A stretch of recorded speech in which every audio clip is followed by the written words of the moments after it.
restoration.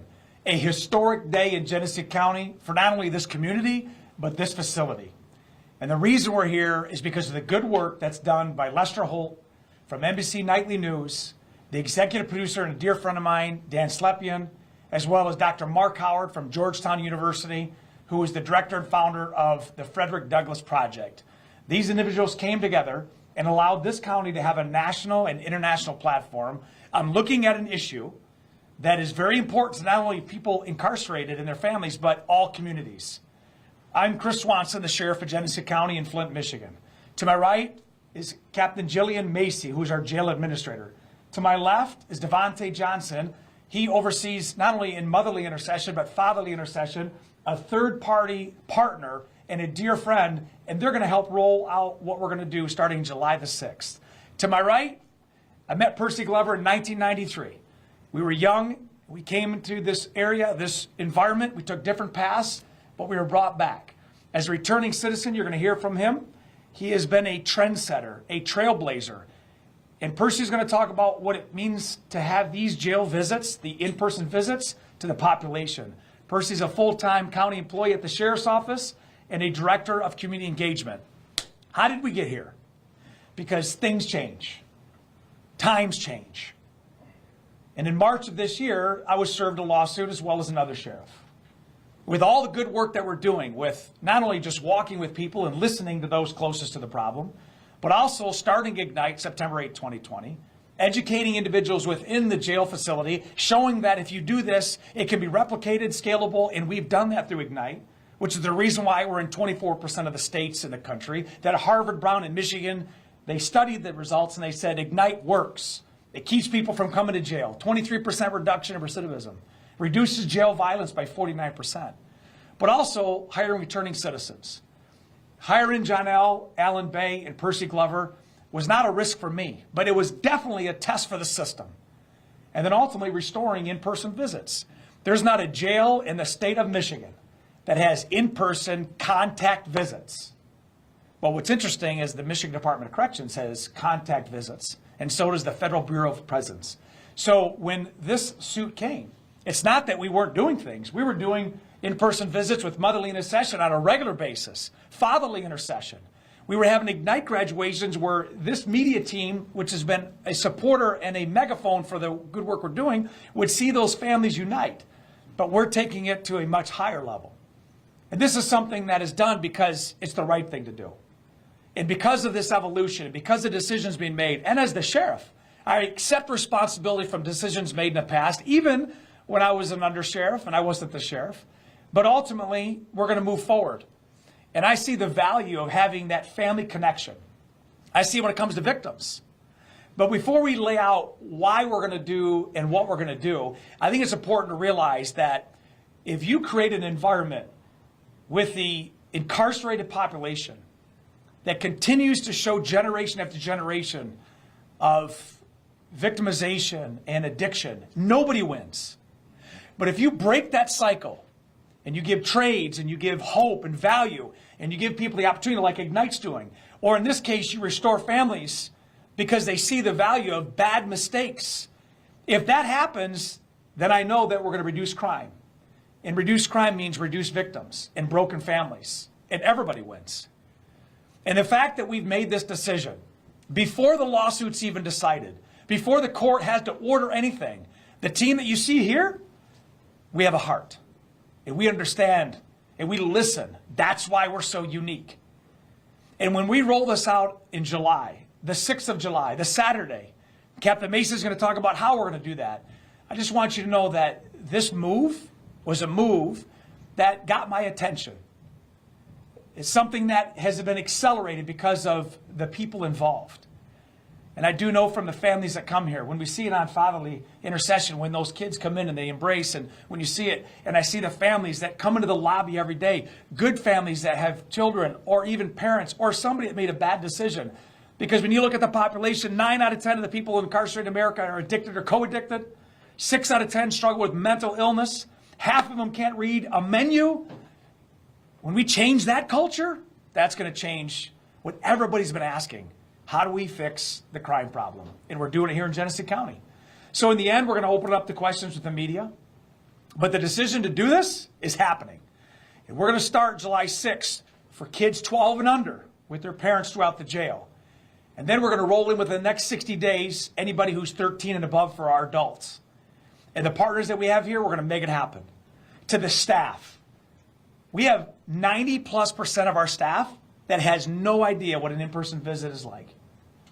This was 11 years ago that was ended. So Captain Macy's been working with the jail staff, our unions, to make sure that everybody's on the same page to have a good environment. And because it's a Saturday, we have less distraction from all the court cases and business. And we're going to allow the deputies to dress down every Saturday starting July the 6th. So it softens the approach. We're working with everybody. I want this to be a positive experience. And if we do this the way I know it can be done, we're going to check a box once again of doing something in this county that is going to help everybody. So I'd like to introduce to you Captain Jillian Macy. Thank you, Sheriff. Like the Sheriff said, it's been a long time since we've had in-person visits inside the Genesee County Jail. So there's a lot of logistics that we have to work out. We're putting a team together with our staff to make sure that we're not missing a beat and that we're hitting every opportunity that we have to make sure that the staff, the inmates, and our visitors are all safe when they come to visit. Look for information and updates on our Genesee County Sheriff's Office website. That will give you updates as we develop these applications for the visitors to complete so that they can be approved for their visits once we open up scheduling for those. Motherly Intercession has already been taking applications and working with the guardians and the children of inmates inside the facility to get those visits set up and go through all the clearance process to get those kids in here to visit with their parents. So bear with us as we work through this on all the logistics, but it's going to be a positive thing for all those involved here in the Genesee County Jail. Thank you. To start, each of these visits with the kids are an hour long, and they're going to be able to bring the kids in, and there's going to be human connection. They're going to be able to play with their children and the kids who don't understand what jail is. They don't understand what incarceration is. And I'm hoping that creates a spark or ignites inside these individuals to make better decisions. We can't do that without great partners. And Motherly Intercession has been a partner for this office for 25 years. I give a lot of credit to my predecessor's wife. She's passed away now, the late, great Mrs. Janet Piquel. She was a partner with Motherly Intercession. And that breakdown of that motherly bond is important to restore, but also so is fathers. So I give you Devontae Johnson, who is the lead director of Fatherly Intercession, which is a division of Motherly. Devontae. This is a great opportunity for Motherly Intercession, and we're just happy that we're able to extend our services with the children and reunifying them with their parents. And we're ready to take on this challenge and do this for these parents. They've been working so hard to gain this, and it's a great opportunity for them as well. So you just last week organized the Fatherly Intercession connection with these dads. There's a lot of people maybe watching now and wonder the connection and why it's so vital and how it helps reducing victimization, reducing crime on the outside when you restore those relationships. Well, once, because we did the fatherhood day, and these fathers, they seen how they impacted the children, and they were able to actually understand that they have kids looking up to them, and they have to be role models. So it helps them do way better, or try to. Man, I appreciate Devontae and his leadership. I will tell you that Percy Glover was not only a consumer of the system and a father himself, but also somebody who has seen that transition. And I tell you, Percy, friend to friend, you were there when we walked, you were there when we launched Ignite, you were there when you became an ambassador and donated 2 years of your life before you became an employee. You're there to restore voting rights within the jails, to see the transformation. This is yet another thing that this office is doing that you get the champion around the country. What does that mean as a returning citizen? Of course. So after myself spending 11 years, 6 months, 4 days in prison, I understand how important the connection is with your family. My grandmother, my aunts, my sister, who have all now passed away, they were major influences in my life. The books, the encouragement, the information they sent me, if not for those things that they provided that was missing with MDOC back then, I probably wouldn't have been able to educate myself. But also giving that value and hope and inspiring me to say, at some point you're going to get out and you're going to do much better. You know, my grandmother, probably the biggest inspiration. I remember talking to her on the phone, and she was like, I'm not going to let any of the family talk bad about you because you're in that place. That was everything. You know, that kept the structure between me and other family members strong, but also kept me upbeat and hopeful that, you know what, this is not the end of my life. I made some poor choices. I made a bad decision, but it's not the end of the day. It's not the end of my life. I will prosper and do something great once I'm released. And I would tell you, Percy and I travel the country, and not only do we launch Ignite, but we also talk about when you give people value, hope, and education, the chances of returning to jail and re-victimizing, they bottom out the more you pour in. And I tell you, as a sheriff, and sheriffs across the state, this country, we're tasked with how do you keep people safe? Well, putting more people in jail only means you've watched more people commit crimes. More people re-addict and re-offend and steal and hurt and victimize. That's the cycle we're trying to break. So I know there may be people out there that are thinking, well, I know the victims inside, the kids, but there's also victims on the outside, and I am sympathetic to that. We're going to treat that symptom, but the bigger treatment is to keep them from coming back to jail in the first place. And when that happens, we don't have more victims. Crime is something that impacts all of us. But I also want to speak to the economic part of this. Some may say, well, you're taking these funds and you're rolling back in, and the county is taking a revenue and reducing costs for people. Do you know the inmates do not pay for video visitation or phones? The families do. All families. So we're going to take those revenue streams, and I'm so thankful for the county board and their heart, and we're going to roll those back in and reduce costs from 21 cents a minute to 12, and minimum $10 a minute for video visitation to 8. Now, why is that a big deal? Because again, like you heard Devontae say, if we are able to establish the family, then they don't reoffend because they have something to look up to, some hopeful thing.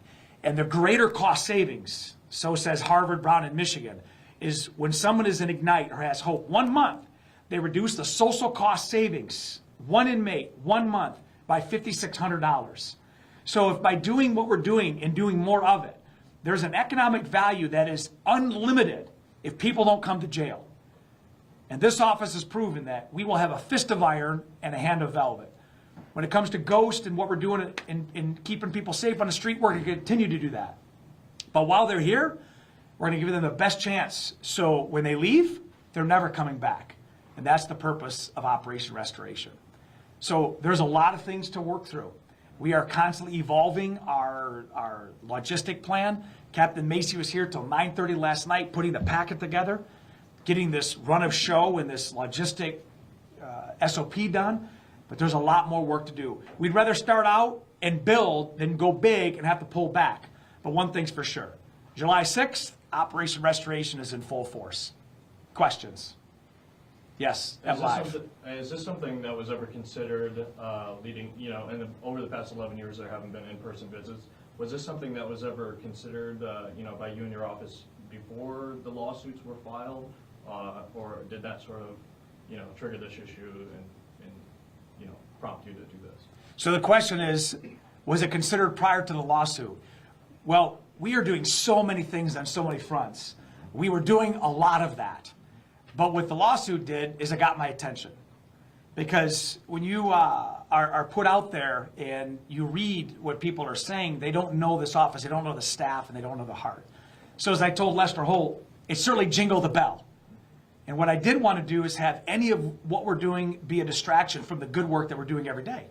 So that's why when I got with the attorneys and I said, we're gonna do what's required on the lawsuit path, but while that's happening, we're gonna do what's right. And we're not gonna wait for a judge to sign an order or a motion. And the culture that we have built, not only with the 4 you see up here, but also with the staff, with the community, that I think they would have expected me to take responsibility, to own up to why it was done in the first place, and to make the change. And that's what we're doing. Thank you. Questions? Is there anything you want to say to those families who have gone that 11 years? And, now this looks like a sign of hope. But is there anything to say to those families? So Channel 12 says, what I say to the families over the last 11 years, you use the word, that I want to tell them, and that is hope. I can't take back what has been done, but I will tell you we're restoring hope. And when I partner with Motherly Intercession and Percy and John L. and Captain Macy and the deputies, and I see the work that we've done, I see the results, this place gives hope. Gives hope to victims of human trafficking, gives hope to people who have animals that are abused and tortured, gives hope to families who have seen brokenness, but yet now they're going to graduations, and now they're going to see the hope. I told you, the reason I started all of this transformation and this culture change, because hope, value, and education, that's what changes everything. And so I say, believe in hope, it's working, and we're going to show it once again.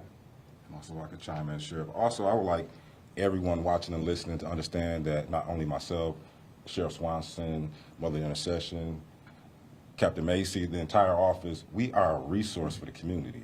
We are not the enemy in any way. If there's ever a need, if there's ever a question, if there's ever a struggle, you can reach out to any of us. You know, we are service of the community. We are a resource for the community. We are here to assist and help in any and every way. So, yes, Channel 5.